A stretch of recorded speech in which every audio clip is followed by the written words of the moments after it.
ज्ञान, धर्म, शिक्षा, संतान, दाम्पत्य सुख, भाग्य एवं लाभ के कारक देवगुरु बृहस्पति को ही माना जाता है। 9 ग्रहों में सबसे अधिक शुभ परिणाम देने वाले ग्रह बृहस्पति को ही ज्योतिष ग्रंथों में कहा गया है और वह 1 वर्षों तक एक राशि में रहने के कारण व्यक्तियों के जीवन में बहुत सारे शुभ परिवर्तन देते रहते हैं। इनका 1 मई 2024 को ही राशि परिवर्तन हो चुका है। अब वह मंगल की मेष राशि को छोड़कर शुक्र की वृषभ राशि में संचरण कर चुके हैं, परंतु 6 मई से वह अस्तगत अवस्था में आ गए हैं। अतः 2 जून के बाद ही वह अपना शुभ प्रभाव व्यक्तियों के जीवन में देने का प्रयास करेंगे। यदि किसी भी व्यक्ति के जन्म कुंडली में देवगुरु बृहस्पति की अच्छी स्थिति न हुई तो उसे जीवन में इन सारी समस्याओं से गुजरना पड़ता है। चाहे वह धन की बातें हो, चाहे शिक्षा संतान की बातें हो, चाहे दाम्पत्य सुख प्रेम की बातें हो, उन्हें निराशाओं का सामना करना पड़ता है। इसी संदर्भ में आज मैं शनि प्रधान मकर राशि के लिए देवगुरु बृहस्पति के इन परिवर्तनों से उत्पन्न प्रभावों को लेकर आपके समक्ष उपस्थित हुए हैं। नमस्कार, मैं प्रोफेसर सतीश चंद्र झा अपने चैनल में आपका पुनः स्वागत करते हैं। यूं तो शनि प्रधान मकर राशि के लिए देवगुरु बृहस्पति बहुत अधिक कारक ग्रह नहीं माने जाते हैं।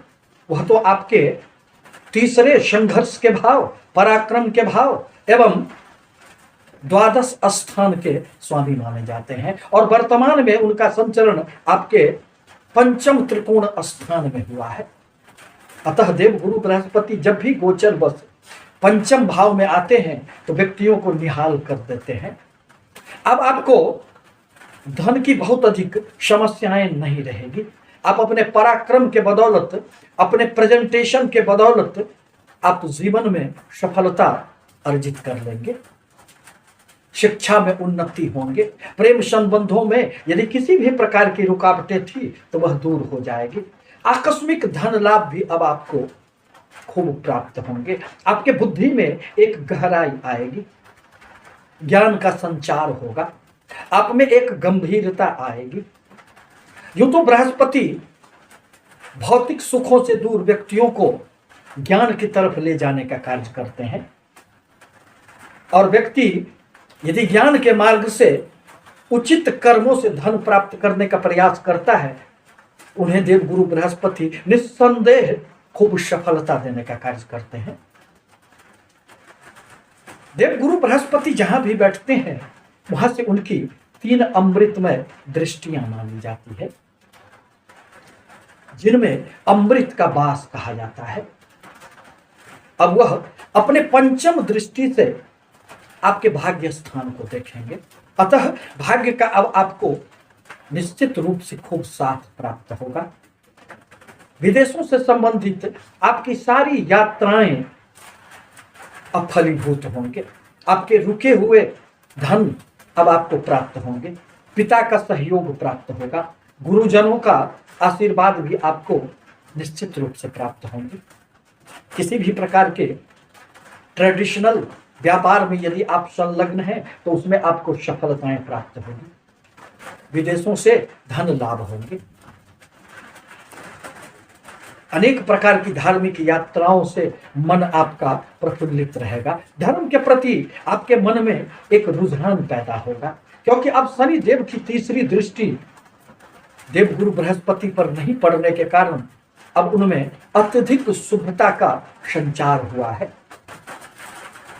देवगुरु बृहस्पति अपने सप्तम दृष्टि से आपके इच्छा पूर्ति के भाव को देखेंगे। पंचम भाव जहां व्यक्तियों के मन में इच्छाएं जागृत करने का कार्य करता है, 11वां भाव उन्हें पूर्ति करने का संसाधन जुटाता है। आपको आय के कुछ इन 1 वर्षों में अतिरिक्त स्रोत प्राप्त होंगे। आपके डूबे हुए कोई भी धन अब आपको प्राप्त हो जाएंगे। बड़े भाई बहनों से भी आपको संबंधों में एक नजदीकियां आएगी।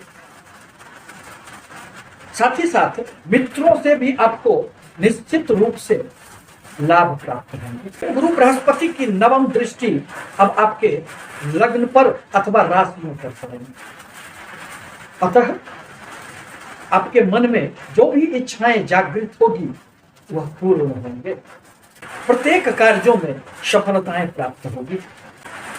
धर्म कर्म पूजा पाठ के प्रति आप में जिज्ञासा जागृत होगी। आपके हर प्रकार के बिगड़े हुए कार्य अब बनने लग जाएंगे। इस प्रकार कहा जा सकता है कि शनि प्रधान मकर राशि के लिए यह 1 वर्षों की अवधि निश्चित रूप से सफलताओं का वर्ष होगा, धन लाभ का वर्ष होगा। सफलताओं का एक प्रतिमान आप गढ़ने में इस अवधि में कामयाब होंगे। परंतु आवश्यक है कि आप देवगुरु बृहस्पति के बीज मंत्र ओम ग्रां ग्रीं ग्रौं शः गुरुवे नमः मंत्र का यदि 1 माला बृहस्पतिवार को कम से कम जाप करते हैं तो आपके लिए हर प्रकार के अवरोध जीवन से दूर होते चले जाएंगे। आपसे निवेदन है कि हमारे चैनल को लाइक करें, सब्सक्राइब करें, ताकि मैं अपने विचारों से आपको निरंतर अवगत कराता रहूं। धन्यवाद।